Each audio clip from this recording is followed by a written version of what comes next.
No vídeo de hoje eu quero estar falando sobre a oração e o papel que a oração tem no que diz respeito à escatologia, aos últimos dias e à volta de Jesus. E o texto que eu quero pegar como base é Apocalipse 8, do 3 ao 5, que diz o seguinte: Veio outro anjo e ficou em pé junto ao altar, com um incensário de ouro, e foi-lhe dado muito incenso para oferecê-lo com as orações de todos os santos sobre o altar de ouro que se acha diante do trono. E da mão do anjo subiu à presença de Deus a fumaça do incenso com as orações dos santos. E o anjo tomou o incensário, encheu-o do fogo do altar e o atirou sobre a terra. E houve trovões, vozes e relâmpagos e terremoto. Então, o livro do Apocalipse é o livro da revelação. A palavra Apocalipse significa tirar o manto, descobrir, tornar claro algo obscuro e trazer um mistério à luz da compreensão. João tem uma visão do Cristo glorificado. No capítulo 4, ele vê uma porta aberta no céu e uma voz que dizia o seguinte: sobe aqui e mostrar-te as coisas que em breve devem acontecer. E João, ele é introduzido na sala do trono, ele vê o trono, e no trono alguém semelhante a uma pedra preciosa, e esse alguém tinha um livro selado com 7 selos. Ninguém no céu, nem na terra, nem debaixo da terra tinha a capacidade de abrir. E o que acontece? Diante dessa revelação e visão, João chorou no céu, na sala do trono, na sala de onde Deus governa, né, de onde Deus é adorado. E as orações de João se manifestou através das suas lágrimas, porque as suas lágrimas manifestavam um anseio que ele tinha de que Cristo abrisse o livro que estava selado, de que alguém abrisse o livro que estava selado. E enquanto ele chorava, um dos anciãos disse: João, não temas, eis aí o leão da tribo de Judá, a raiz de Davi, ele venceu, ele é digno de abrir o livro. Então, ou seja, as orações de João foi o mecanismo que moveu Cristo até aquele livro selado e abriu o que estava selado. Através da oração, Deus abriu o que estava selado, o trono se moveu, né, através da oração. Outro exemplo que a gente pode pegar sobre essa questão de abrir coisas seladas é a Madre Diana. A oração de Ana, né, quando se encontrou com um propósito, Deus moveu e abriu a Madre Diana e tornou ela frutífera novamente. E o capítulo 8 de Apocalipse vai falar sobre essa questão da oração e o trono de Deus se movendo através da oração. Porque na visão do capítulo 8, João vê esse incensário que é um símbolo de oração, e à medida que esse incensário vai se enchendo com a oração, com as orações de todos os santos, quando o incensário celestial se enche, o que acontece? Do trono sai vozes, relâmpagos e trovões, ou seja, juízos são liberados a partir da taça que fica cheia mediante a oração.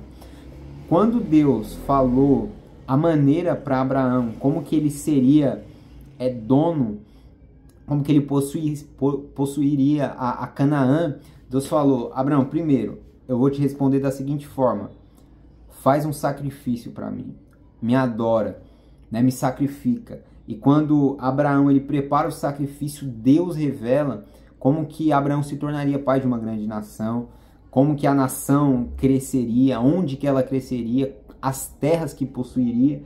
E Deus falou assim: Abraão, não vai ser agora. Vocês vão ficar em terra estrangeira há aproximadamente uns 400 anos.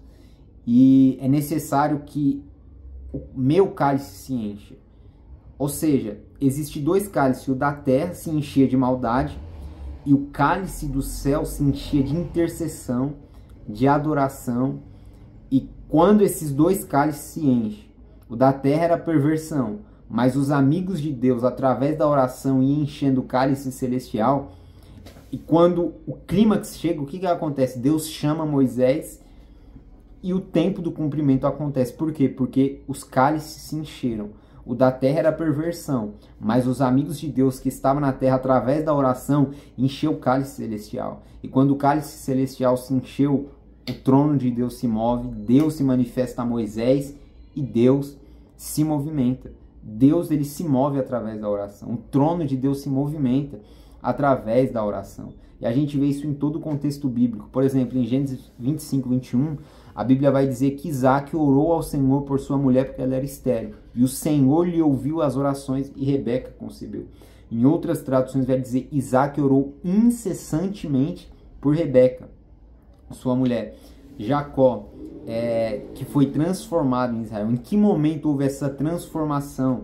Enquanto ele lutava com Deus, com o anjo do Senhor, uma manifestação do próprio Cristo ali em oração. E Deus transforma ele de Jacó para príncipe de Deus.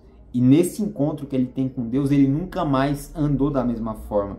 Entendeu? Isaías, ele apresentou a carta diante do Senhor, a carta de Senaqueribe com as ameaças diante do Senhor.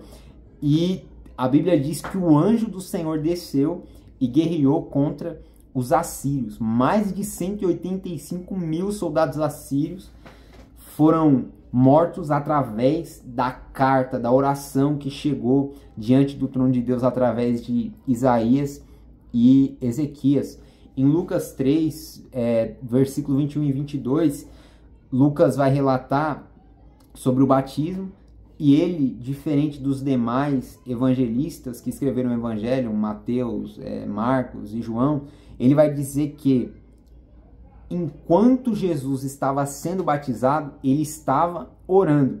Diz o seguinte: estando ele a orar, o céu se abriu, o Espírito desceu sobre ele de forma corpórea sobre uma pomba e ouviu-se uma voz do céu dizendo: Tu és o meu filho amado, em ti me comprazo. Na entrada triunfal, João, o evangelista, o apóstolo, o amigo de Cristo, o discípulo a quem Jesus amava, ele vai relatar que na entrada triunfal Jesus ele fala: Pai, glorifica o teu filho. E uma voz se ouviu do céu: eu já o tenho glorificado. E o que a gente vê nesses textos?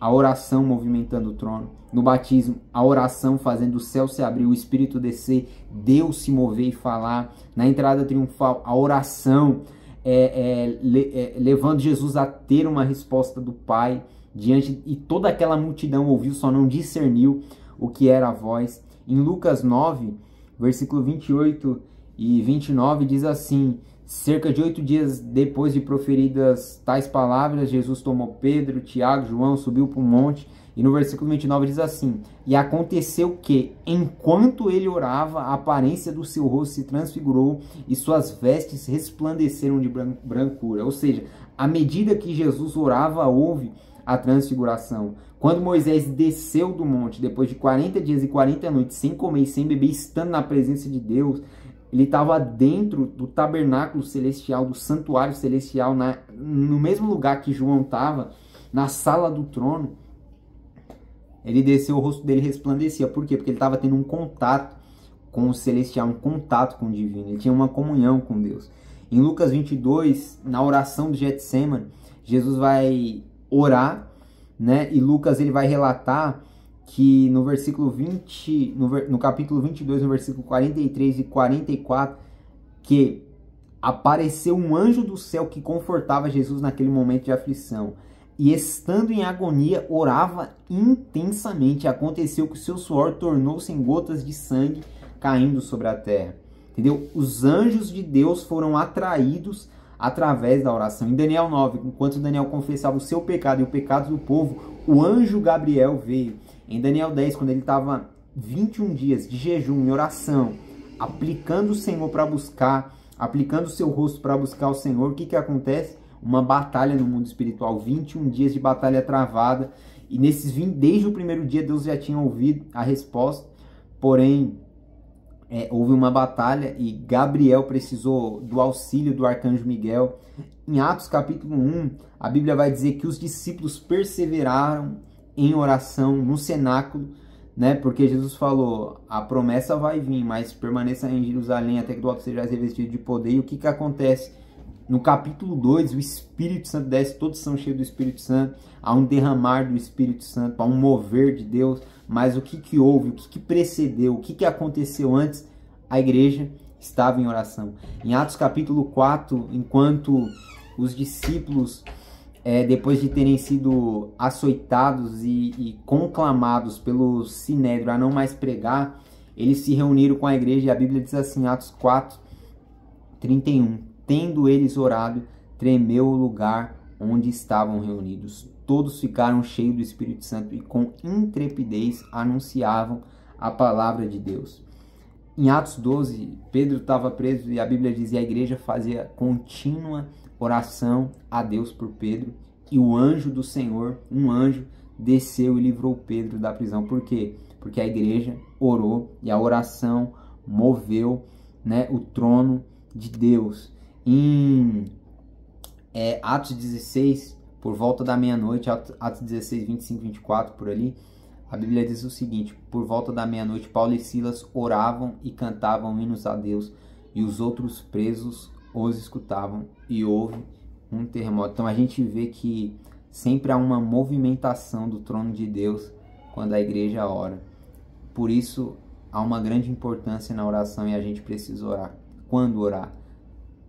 1 Tessalonicenses 5,17, orai sem cessar.